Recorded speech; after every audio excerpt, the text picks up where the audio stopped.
Okay, well, my name is Ted Pearson. I've known Mark for, ever since he came to Chicago, I guess, which was around the 1970s, sometime around there. I've been an activist in the movement all my life. At that time, I was a correspondent for the Daily World in Chicago, which was the Communist Party newspaper. And covering events was part of the job, and I got to know Mark as an artist and as someone who was working in the community doing art, public art, murals, and so I knew him for a long time, and over the years we became, I won't say we were real close friends, but we were good friends, and we just didn't see each other as much as we should have probably. But I followed his work. Yeah, well, we'd only moved into the neighborhood a couple of years before that. I think the festival was in 1971, maybe. I'm not sure even of the year. It was in July. In this neighborhood, the neighborhood association has an annual event they call the Garden Walk, where people put their gardens on display, and you buy a ticket and you get a program and you're going to walk around the neighborhood and look at everybody's garden. And we thought it would be nice to, instead of having our garden on display, which wasn't really very much, we would get this mural that Mark had done. We knew Mark had done the mural. It was just long enough to fit in our backyard, and we would organize an event where people could come in and see it and learn about Angela Davis and the whole struggle to free political prisoners. So that's what we did, and we put out flyers about it, in addition to listing it in the Garden Walk as one of the stops on the Garden Walk.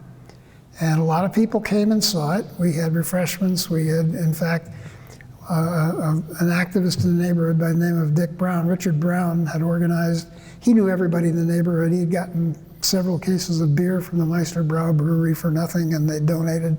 He got soda donated from some of the stores. And we had, little snacks and things like that. It was just very nice. It was a nice, warm, sunny day. People came and looked and commented and took literature and stuff like that. And it was during the time when Angela was in jail still, waiting trial. And the mural was remarkable in a number of respects because it not only showed Angela herself, but it showed a whole number of political prisoners. It was one of these murals that had a lot of people in it, all the people who had been victims of racist repression and repression. It was not just black people and people of color, it was also white people who were labor leaders who'd been repressed and framed and all that kind of stuff. Henry Winston was prominent in the mural. He had been imprisoned under the Smith Act and became blind while he was in prison. And he became the chairman of the Communist Party, which Angela Davis was a member of, as you know. And it was just a very nice thing. And the mural was really neat because it was in panels that were about this wide, I think, and they came apart. So you could actually fold it up and take it away in a car. It didn't have to be on a building, which most of Mark's murals were on buildings. So it was a very good event. Introduced people in the neighborhood to us and to Mark and to the mural and to the issue and everything. And it was good. It was a good event. Back then, the big issues were a struggle against urban renewal, and the Young Lords had taken over the seminary, and there were a whole number of things going on around those kinds of issues. And since then, the neighborhood, I would say, has been lost pretty much. It was still segregated, though. It was interesting. It was mixed along a little bit, but south of Webster, west of Sheffield, was mostly Puerto Rican. South of Armitage, west of Sheffield, was all black. Today, you got to be blonde in order to live there. I mean, it's a very different neighborhood. I'm sorry. The Public Art Workshop was on the west side, right on Madison Street. Sure.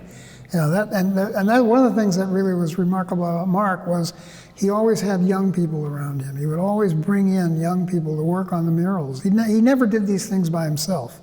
It was always a community project. And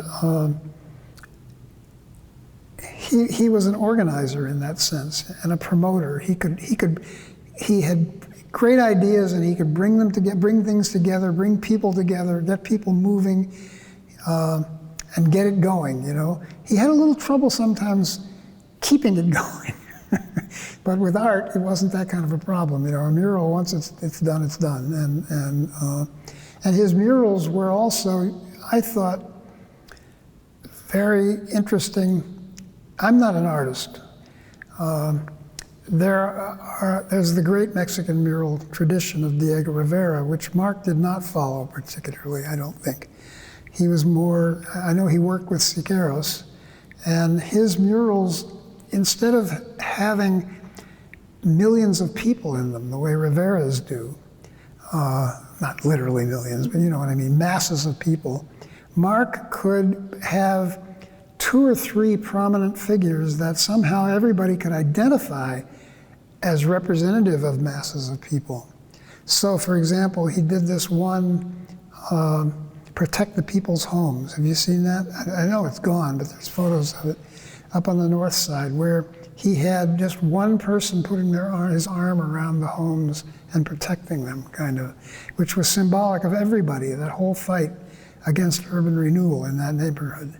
And then the one on the west side about the absentee landlord, I forget the exact name of it, was the same kind of a thing. There were very strong figures in it that were symbolic of the whole community. And of course the whole community was involved in painting it, and the young people especially. He always had young people around him, which was really wonderful. Of course he wasn't that old himself back in those days, but he was older than the kids that were working on the murals and worked with him. And then the Public Art Workshop itself was a center for youth and for activity. They did all kinds of projects in there. I don't even know most of them, I'm sure. They did this one where they did the shadow murals. I know a lot of young people were involved in those. He was just a remarkable organizer, a person who could be the spark that would start the fire, so to speak, that would get things going. And, you know, and he also, you know, I worked with him often. He would do flyers and things for the People's World, for the Communist Party, for different movements. He did buttons. He had a button thing that he would make his own buttons. When people started making banners by going to Kinko's, he really turned his nose up at that. You know, he thought that was horrible. All of his banners were all hand painted, you know, and they were much nicer. They were much more genuine, and they had, what's the word? They had feeling in them. Whereas these ones, sure you can go to Kinko's and get a banner made. It's a lot quicker. It looks a lot cleaner, but it's not anywhere near as it doesn't have as much humanity in it as a banner that's hand painted and done with real thought and feeling, you know. I remember one banner Mark did where he misspelled a word. Unfortunately, I don't remember what it was, but it was you know, a little bit embarrassing, but not terrible. But you know, he was a person of the people, really, and he followed that through on everything. When his work, you know, for the Peace Museum, and then later when he started working with the cemetery, with the Waldheim, which he really became almost the curator of that cemetery. I mean, he knew where everything was. He knew not only where all the political people were and the labor people, but he knew where a lot of the other people were too that were there, and he kind of took charge of it.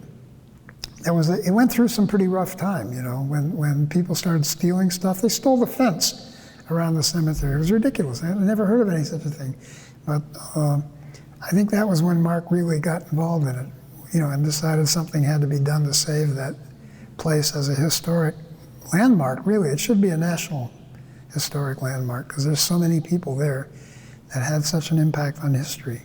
Well, I remember one of the first ones that he did when he came here was we had a float in the Billiken Parade, the Free Angela Davis float, which he did. It had a big thing of Angela with her fist raised, and we had the float. Lester Wickstrom, who was a carpenter who worked with Mark on a lot of projects, just building stuff.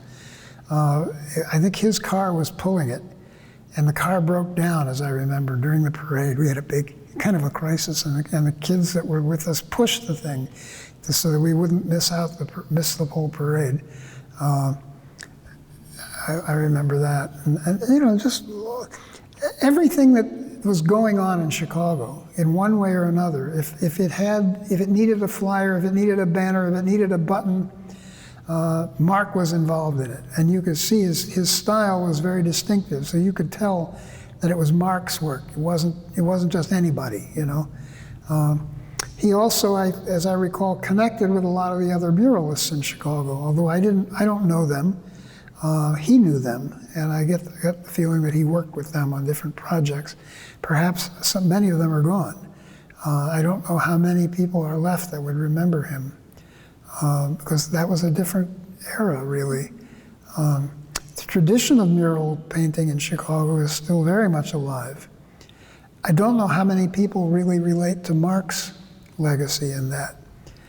I don't know how many people use his handbook during a mural. I'm with a foundation that we started in the name of 3 black women who were leaders of the Alliance in Chicago.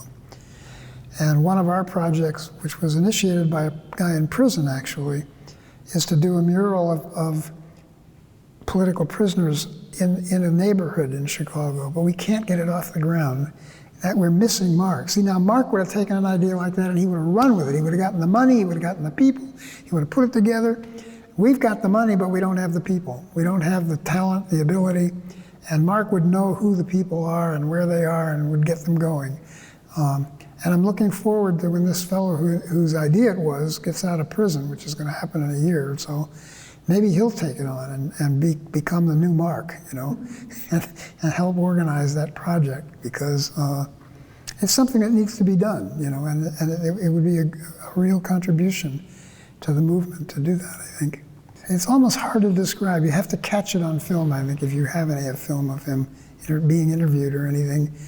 But it's kind of like a twinkle in his eye. That's a cliche, but he really was. He would look. He would get this look where he would have this idea, and you would almost see it on his face, his excitement about something, or his excitement for something you were doing. That when he would talk with you. And his life, it was a very full, his garden was another big thing for him. He really was into planting things and growing things in his backyard, which I suppose Michelle is probably keeping it up. I haven't been out there, I don't know. There were so many things that Mark did that were just he was so full of life. And his father, the work of his father, I think that inspired him also. Because his father also was a man of the people. And his photography reflects that, the working class. Not just people in general, but working people, workers. There's still a lot of political murals, though. Especially in the Puerto Rican community, the Mexican community. And and they will mainly feature individuals, people, past leaders of revolutionary movements. They're still there, and they will have a theme about the neighborhood, usually about saving the neighborhood or about the struggles of the neighborhood. But then there's a lot of other stuff, that's like you say, it's just pretty stuff, and there's nothing wrong with that, and sometimes neighborhood kids will just come out and paint a wall. Yeah. It's certainly better than just graffiti, and some of it is very nice, and it's artistic, it's done nicely, but there's still a lot of political stuff going on. And I don't know how it compares with other cities, but my sense is that Chicago has more of a mural movement than most cities do. And that's Because of people like Mark and Weber and the guy who did the Wall of Respect, Walker, you know, and the whole, there are certain classical ones almost, you know? And so many of them are gone. And when we were talking to an artist about our project for a mural of free political prisoners, free them all, and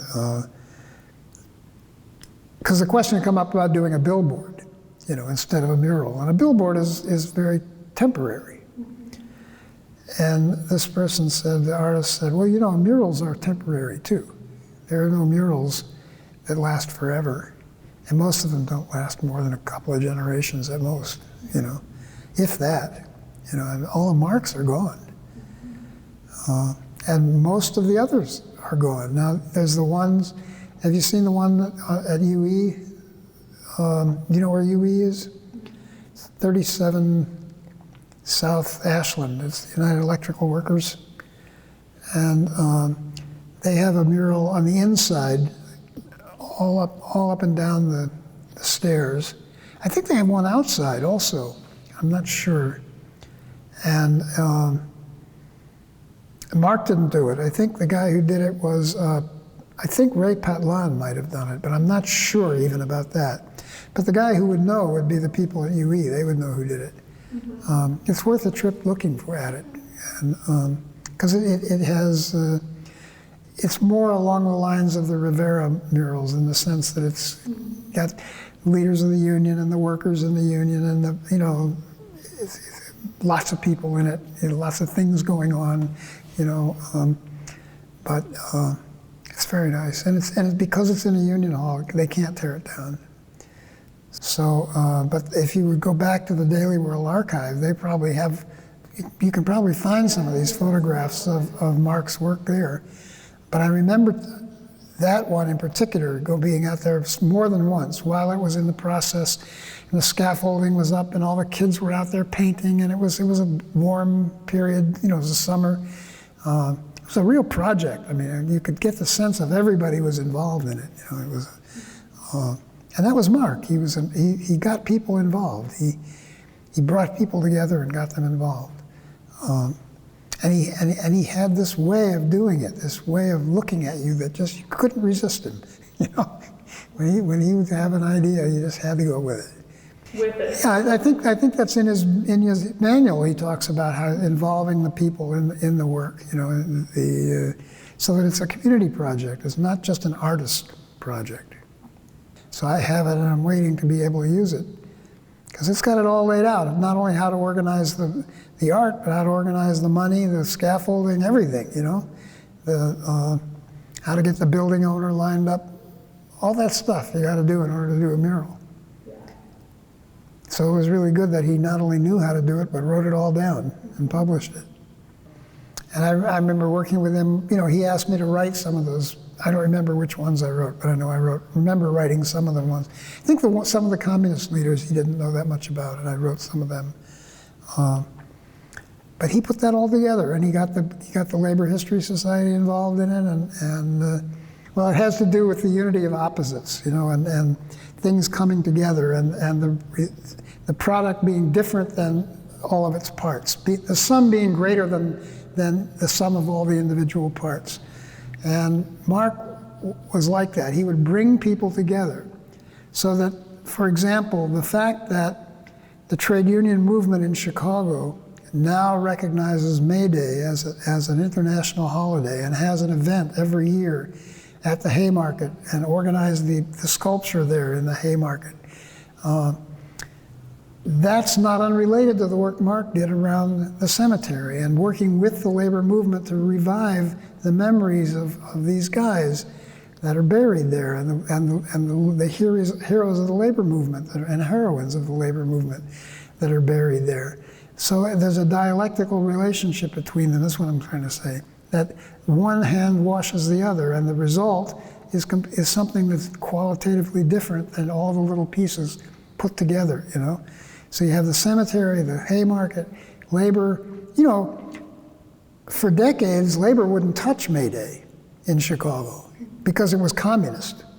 You know, it was tainted with the red thing, you know.